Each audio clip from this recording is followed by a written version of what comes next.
Mikhail Gorbachev making all of these changes to the Soviet Union and to how they practice communism is really great for the United States, because it's showing us how all of their problems are really taking a toll on them. Things like food shortages and factories that can't keep up with our competition, their budget draining from fighting the Mujahideen in Afghanistan. It's showing that all the stuff that we're doing is really starting to work, which is making him feel more inclined to work with us. So Reagan and Gorbachev had a very good relationship, actually. They met 4 times during Reagan's second term. They, even toasted each other at a state dinner, and they went sightseeing around D.C. together, which is sort of funny.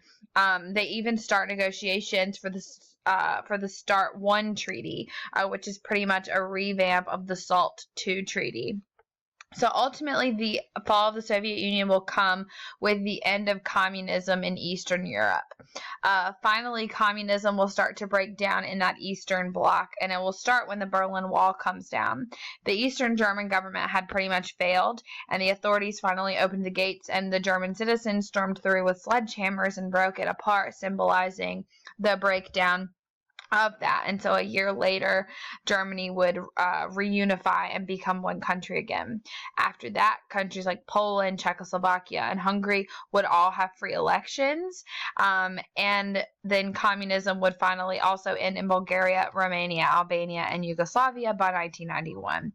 So in 1991, the Communist Party in Russia officially lost power. So then the Russian government got together and decided to split Russia up into 15 independent republics, with Boris Yeltsin taking control of the largest republic, which would be called the Russian Federation.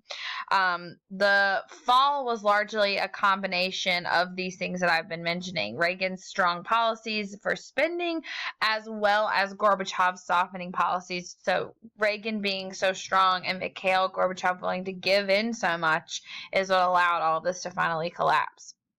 So after they created the Russian Federation in 1991, George Herbert Walker Bush was president by then, and so Boris Yeltsin came to the United States and met with Bush and signed a promise of friendship between the two countries, which officially marked the end of the Cold War between the United States and Russia after about, about another 45 years.